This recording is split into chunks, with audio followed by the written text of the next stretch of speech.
প্রিয় দর্শক, আপনাদের প্রত্যেককে শুভেচ্ছা সহ আমন্ত্রণ জানাচ্ছি এনটিভির প্রতিদিনকার আয়োজন স্বাস্থ্য প্রতিদিনে। দর্শক, আজ আপনাদের সঙ্গে আছি আমি ডাক্তার সাখাওয়াত হোসেন। প্রিয় দর্শক, আজকের এই অনুষ্ঠানে আমরা আলোচনা করব কাশির সঙ্গে রক্ত যাওয়া মানে কি যক্ষ্মা। এ বিষয়ে কথা বলবার জন্য আমাদের সঙ্গে স্টুডিওতে উপস্থিত আছেন দেশের খ্যাতনামা একজন বক্ষ ব্যাধি বিশেষজ্ঞ। চলুন দর্শক, অনুষ্ঠানের শুরুতেই আমরা পরিচিত হয়ে নেই আমাদের আজকের অতিথির সঙ্গে। ডাক্তার ইকবাল হাসান মাহমুদ ১৯৫৫ সালের অক্টোবর মাসে ঢাকা জেলায় জন্মগ্রহণ করেন। তিনি ১৯৭৯ সালে স্যার সলিমুল্লাহ মেডিকেল কলেজ থেকে এমবিবিএস ডিগ্রি অর্জন করেন। এরপর তিনি চিকিৎসা বিজ্ঞানে উচ্চতর পিএইচডি ডিগ্রি লাভ করেন। বর্তমানে তিনি ইউনাইটেড হসপিটালে বক্ষ ব্যাধি বিভাগের সিনিয়র কনসালটেন্ট হিসেবে কর্মরত আছেন। স্যার, আপনাকে আমন্ত্রণ জানাচ্ছি আমাদের অনুষ্ঠানে। অসংখ্য ধন্যবাদ ডক্টর শান্ত, আমাকে আমন্ত্রণ জানানোর জন্য। স্যার, এই যে যখন কারো কাশির সঙ্গে রক্ত যায় তখন একটু আতঙ্ক বোধ করি আমরা যে আমার কি যক্ষ্মা হলো কিনা। তো আসলে কাশির সঙ্গে রক্ত কি কি কারণে যেতে পারে এবং কি ধরনের হলে সন্দেহ করা যেতে পারে যে এটা যক্ষ্মার কারণে রক্ত যাচ্ছে? খুব সুন্দর প্রশ্ন। আসলে এটা খুবই একটা প্রচলিত প্রশ্ন।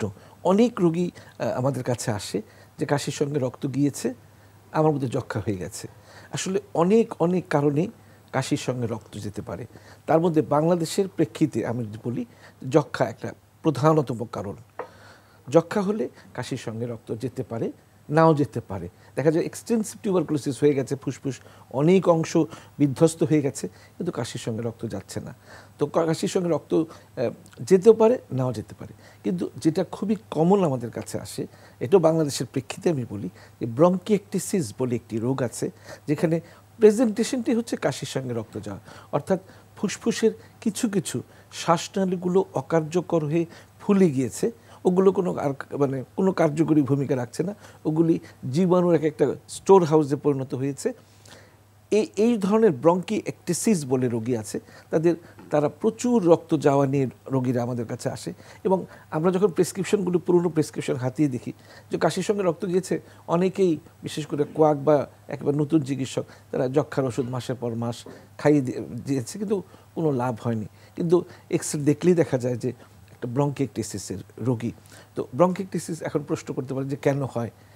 সেটা হচ্ছে যে ছোটোবেলায় আমাদের দেশের অনেকেরই হাম বা যেটাকে আমরা নুনতি বলি, নুনতি হয়।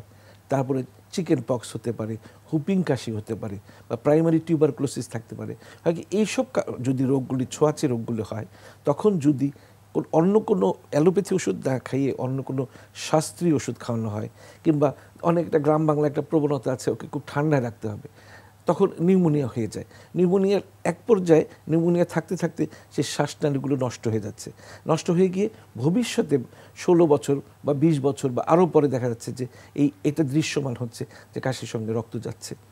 তো বড় কারণ হচ্ছে যে ব্রঙ্কিয়েক্টিসিস এবং যক্ষ্মা, ফুসফুসের যক্ষ্মা যে কোনো শরীরের যে কোনো জায়গায় হতে পারে, তবে ফুসফুসের যক্ষ্মায় কাশির সঙ্গে রক্ত যেতে পারে। তার মানে স্যার, রক্ত যাওয়ার আরো কারণ আছে, কিন্তু যক্ষ্মা হলেও কখনো কখনো রক্ত যেতে পারে। কিন্তু শুধু রক্ত যাওয়াই তো যক্ষ্মার একমাত্র লক্ষণ নয়।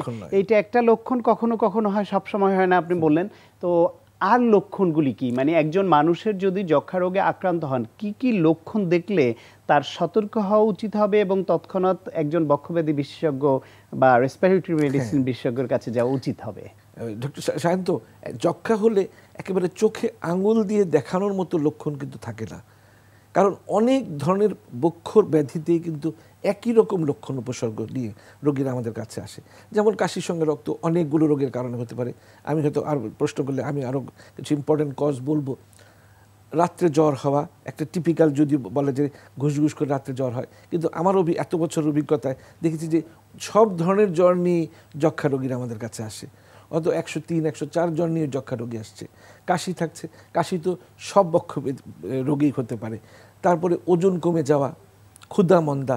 তবে আমি বলি যে একজন রোগীর যদি 2 সপ্তাহ, কোনো কোনো সময় বলি আমরা 3 সপ্তাহ ধরে কাশি চলছে, অ্যান্টিবায়োটিক খাচ্ছে, কিন্তু তার কাশি ভালো হচ্ছে না, জ্বর ভালো হচ্ছে না, তো বাংলাদেশের প্রেক্ষিতে যক্ষ্মা এত প্রচলিত একটি রোগ যে তার একটা এক্সরে করলে কিংবা অনেক সময় কফ পরীক্ষা করলে দেখা যাচ্ছে যে তার যক্ষা হয়ে গেছে।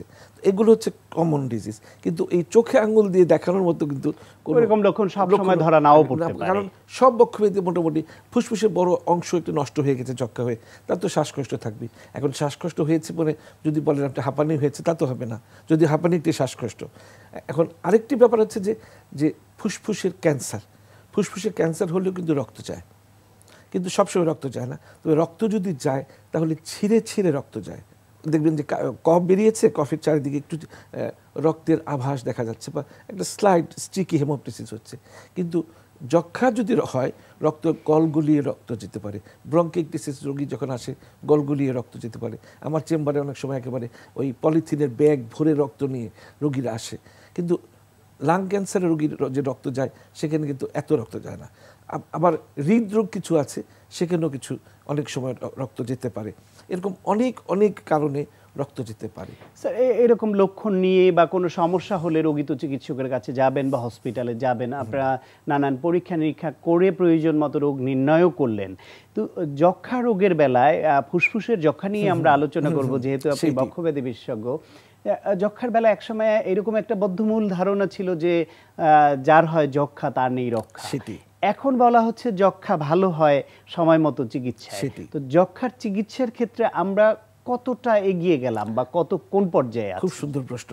একটা প্রথমে কথা বলে নেই যে একটা সময় ছিল যে বলে যার যক্ষা হয়েছে তার কোনো রক্ষা নেই। আপনি যদি ওই সেই পুরনো সিনেমাগুলিতে মানে কথা মনে করেন, মেঘে ঢাকা তারা বা আরেকটা ছবির কথা মনে পড়ছে, এগুলো দেখা যায় যক্ষা হয়েছে, স্যানাটোরিয়ামে রেখেছে, কিছু পুষ্টিকর খাবার দিচ্ছে, এক পর্যায়ে পরিণতি রোগী মৃত্যুবরণ করছে, তখন যক্ষা রোগের চিকিৎসা বের হয়নি। কিন্তু এখন পর্যন্ত, এই শব্দটা আমি ইউজ করি, এখন পর্যন্ত যক্ষা রোগের রক্ষা রয়েছে। কিন্তু এখন যত দিন গড়িয়ে যাচ্ছে তত দেখা যাচ্ছে যে যক্ষার জীবাণুগুলো সনাতনী এবং ভালো ভালো ওষুধের প্রতি রেজিস্ট্যান্ট হয়ে যাচ্ছে, কার্যকারিতা হারিয়ে ফেলছে ওষুধগুলো এবং বিভিন্ন ধরনের রেজিস্ট্যান্স ডেভেলপ করছে, যেটাকে আমরা মাল্টি ড্রাগ রেজিস্ট্যান্স বলছি। যে মেইন যে ওষুধগুলো আছে রিফাম্পিসিন এবং আইনেজ, এই দুটোর প্রতি যখন কার্যকারিতা হারিয়ে ফেলে এই ওষুধ দুটো, তখন আমরা বলি এমডিআর টিউবারকুলোসিস বা মাল্টি। এখন আরেকটি শব্দ বেরিয়েছে যে এক্সডিআর টিউবারকুলোসিস, মানে এক্সট্রিম ড্রাগ রেজিস্ট্যান্স। সবগুলো ওষুধেই তার যক্ষা জীবাণু মরছে না। এবং যখন একজন এমডিআর রোগী পাই তখন আমরা মাথায় হাত দিই, এক্সডিআর রোগী পেলে তো উপায় নেই। কারণ সবচেয়ে শক্তিশালী মানে ওষুধ আমরা সেকেন্ড ক্লাস যে ওষুধগুলো রাখি সেগুলো প্রয়োগ করতে হয়, যার পার্শ্ব প্রতিক্রিয়া খুবই ভয়ঙ্কর। এবং অনেক সময় হাসপাতালে ভর্তি রেখে আমরা খুব আলাদা করে, আমরা যখন ডাক্তাররাও যাই তখন আমরা মাস্ক পরে যাই, কারণ এই জীবাণুগুলো যার ভিতরে যাবে তারও কিন্তু একই অবস্থা, সে এমডিআর যক্ষা নিয়ে আসবে। এই রোগের ইনসিডেন্স কেমন? মানে যত সংখ্যক মানুষ যক্ষায় আক্রান্ত হচ্ছে বাংলাদেশে, তার মধ্যে আপনি এই মাল্টি ড্রাগ রেজিস্ট্যান্ট বা এক্সডিআর এই ধরনের রোগীর সংখ্যাটা কেমন? এমডিআর টিউবারকুলোসিস, আমাদের একটা সৌভাগ্য হচ্ছে আমাদের দেশে এইচআইভি এইডস এর সংখ্যা খুব কম। যেসব দেশে এইচআইভি এইডস খুব বেশি ব্যাপকতা লাভ করেছে সেই সব দেশে এমডিআর এক্সডিআর টিউবারকুলোসিস খুব বেশি আকার ধারণ করেছে। তারপরে রোগীর মধ্যে আমাদের অনেক সময় মানে সচেতনতা সৃষ্টি করতে পারছি না, বা অনেক চিকিৎসক শুধু প্রেসক্রিপশন করেই তার কাজ শেষ করে দিচ্ছে। কিন্তু রোগীকে বারবার করে বোঝাতে হবে যে না, ওষুধ ওষুধ ওষুধ ওষুধ আপনাকে চালিয়ে যেতে হবে। আমি যখন মনে করব যে আপনি রোগমুক্ত হয়েছেন, ছোঁয়াচে মুক্ত হয়েছেন, পুরো রোগটা সেরে গেছে, তখনই আপনার ওষুধ বন্ধ করব। এর আগ পর্যন্ত আপনার মুক্তি নেই। যত ভালো ভালো খাওয়াই আপনি তাকে প্রেসক্রাইব করেন, কোনো লাভ নেই। ওষুধ তাকে নিয়মিত খেতে হবে এবং যতদিন তার জীবাণুমুক্ত না হচ্ছে, যতদিন তার ফুসফুসের ক্ষত না শুকাচ্ছে, ওষুধ খেতে হবে। ওষুধ যদি খেয়ে যায় চিকিৎসকের পরামর্শ অনুযায়ী এবং সাফিসিয়েন্ট অ্যামাউন্টে, সাফিসিয়েন্ট ডোজে, তাহলে কিন্তু আজকের যক্ষারও রক্ষা আছে। মানে রেজিস্ট্যান্ট হওয়ার কথা না। কিন্তু এইভাবে যদি অসচেতনভাবে যদি ওষুধ মানে আজকে খেয়েছে কালকে খাবে না, পরশু খাবে, এরকম ভাবে গ্যাপ দিয়ে দিয়ে চলবে, তাহলে অথবা ভালো হয়েছি মনে করে বন্ধ করে দেয় 6 মাস বা 9 মাস শেষ হওয়ার আগে। 2 মাস খেয়েছি অনেক, এখন তো ভালো আছি, বন্ধ করে দিলাম। বিশ্ব স্বাস্থ্য সংস্থার একজন কর্মকর্তার কাছ থেকে চমৎকার একটি কথা শুনেছিলাম যে এক সময় আমাদের দাদা পরদাদারা মারা যেতেন ইনফেকশাস ডিজিজে, কারণ তখন কোনো অ্যান্টিবায়োটিক ছিল না।